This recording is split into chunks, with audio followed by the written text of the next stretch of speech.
તો કેમ છો મારા તલાટીના યોદ્ધાઓ અને પોલીસ કોન્સ્ટેબલના યોદ્ધાઓ? તો સ્વાગત છે અમારે એક નવા વિડીયોમાં. તો બધાને ગુડ મોર્નિંગ, જય માતાજી. તો 2-3 દિવસ પછી આપણે વિડીયો સ્ટાર્ટ કર્યો છે. તો આપણે 100 દિવસ રણનીતિનો દિવસ છે, આજે 13મો.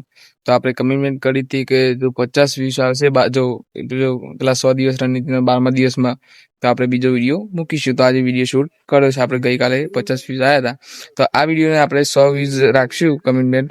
100 વ્યૂઝ થશે તો આપણે બીજો વિડીયો મૂકીશું, કારણ કે રોજ રેગ્યુલર મૂકીએ તો કોઈ જોતું નથી, એના માટે. અને આજે અમે 2-3 દિવસમાં કયા આપણે કરંટ અફેર વાંચ્યું, શું બતાવ્યું, પછી ગુજરાતીમાં શું વાંચ્યું અને મેથ્સ રીઝનિંગમાં શું વાંચ્યું એ તમને બતાવીશું.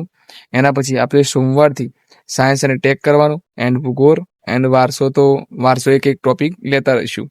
તો તમને ખબર છે કે ગઈકાલે કે 2-3 દિવસ પહેલા એટલે એક સમાચાર આવ્યા, જે આપણે ટ્વીટ આવી હતી કે 7,500 જેટલી સીસીની ભરતી ટૂંક સમયમાં, એટલે કે 10 દિવસમાં જાહેરાત થશે. તો એને પણ ધ્યાનમાં રાખીને આપણે તૈયારી ચાલુ રાખીશું.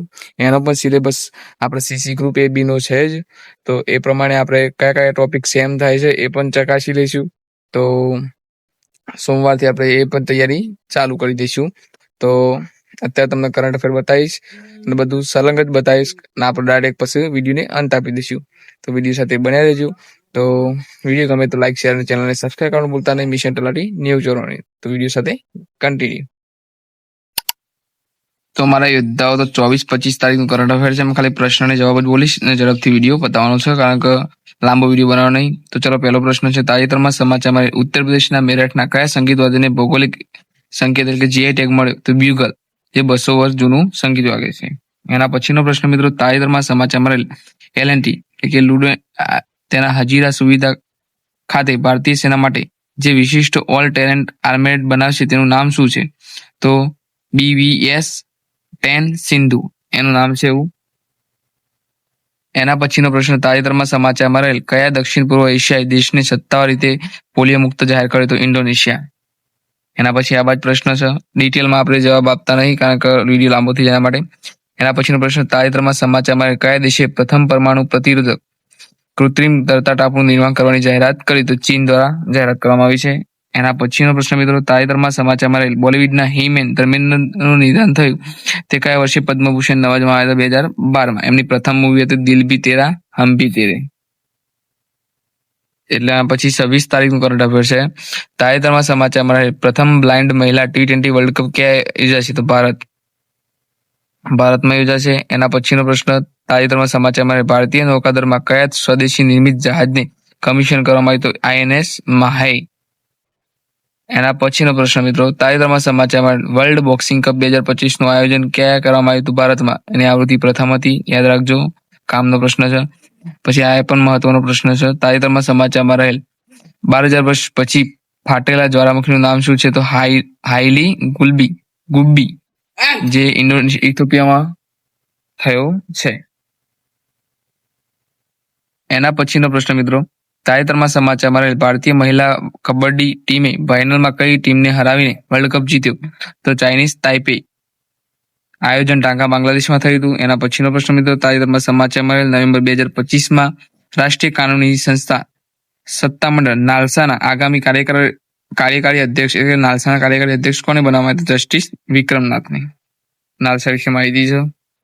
એના પછીનો પ્રશ્ન મિત્રો, તાજેતરમાં સમાચારમાં અનુપમા રામચંદ્રન કઈ રમત સાથે સંકળાયેલ છે? તો વર્લ્ડ સ્નૂકર, જે ફાઇનલમાં તેમને પ્રથમ ગોલ્ડ મેડલ જીત્યો છે, બરોબર. એના પછી 27 તારીખનું કરંટ અફેર, તાજેતરમાં સમાચારમાં રાષ્ટ્રીય મહિલા આયોગ દ્વારા મુશ્કેલીમાં મુકાયેલી મહિલાઓ માટે શરૂ કરાયેલ નવો હેલ્પલાઇન નંબર કયો છે? તો 14490. એના પછીનો પ્રશ્ન મિત્રો, તાજેતરમાં સમાચારમાં રહેલ સૂર્યકિરણ કવાયત ભારતના કયા શહેરમાં કરવામાં આવી? તો પિથોરગઢ, ઉત્તરાખંડ. એના પછીનો પ્રશ્ન મિત્રો, તાજેતરમાં સમાચારમાં મૈત્રી કવાયત ભારતના કયા શહેરમાં થાય છે? તો ઉમરોઈ, મેઘાલયમાં કરવામાં આવી છે. એના પછીનો સાયન્સ અને ટેકનો પ્રશ્ન છે. તો તાજેતરમાં સમાચારમાં રહેલ અંગારા 1.2 કયા દેશ દ્વારા લશ્કરી ઉપગ્રહનું સફળ પ્રક્ષેપણ કરવામાં આવ્યું? તો રશિયા દ્વારા.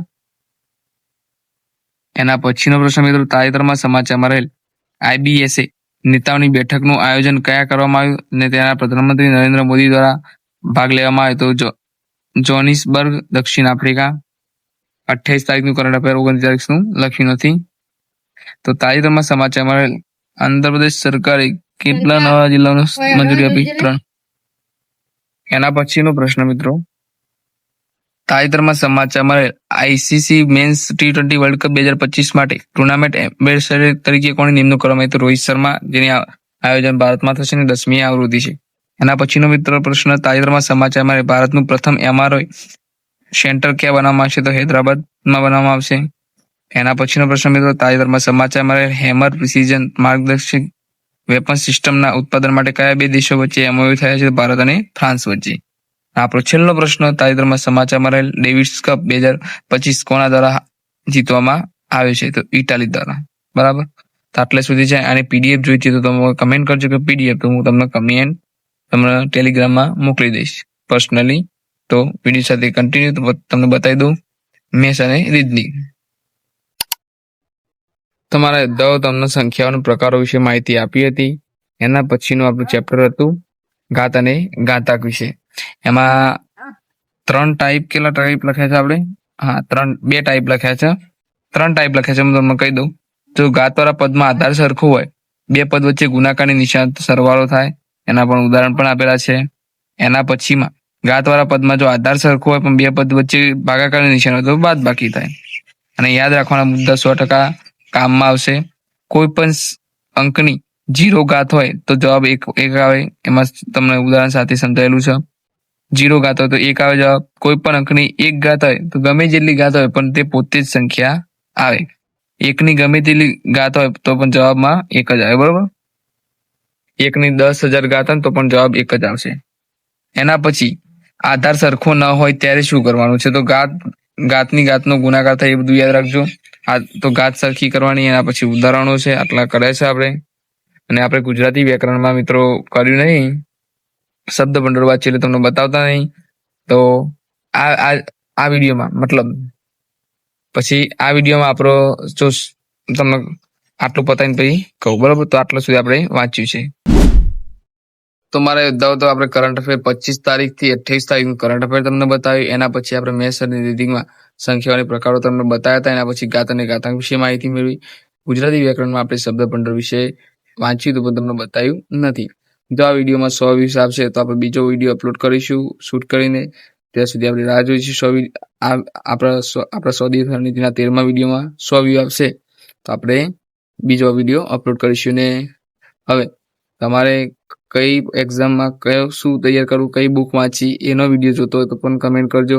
પણ 100 વ્યૂ આવશે તો જ પછી આપણે વિડીયો અપલોડ કરવાના છીએ. તો આપણે 100 દિવસ રણનીતિનો 13મો દિવસ પૂર્ણ થાય છે. તો હવે હજુ આપણે મારા 29 તારીખનું કરંટ અફેર બાકી છે એટલે એ ભરી દઈશ. પછી હજુ આપણે ટાઈમ ટેબલ કંઈક બનાવવો પડશે. મતલબ જે સેમ વિષય થાય છે, પોલીસ કોન્સ્ટેબલ, CC અને તલાટી કમ મંત્રીની જુનિયર ક્લાર્ક, એમાં જે સેમ ટોપિક થાય છે એ ટોપિક સેમ કરી દઈશ. એટલે એ પહેલા પૂરા કરી દઈશ. એટલે બધું આપણે એક સાથે તૈયારી કરવાની છે. એટલે તો આમાં 100 વ્યૂઝ લાવી દેજો. અને ચેનલને સબસ્ક્રાઈબ ના કરી તો ચેનલને સબસ્ક્રાઈબ કરી દેજો. તો રાજા મિશન તલાટી ન્યૂઝ ચોરાણું. તો મળીએ બીજા વિડીયોમાં. ત્યાં સુધી બધાને જય માતાજી, જય દ્વારકાધીશ. बहुत बहुत धन्यवाद.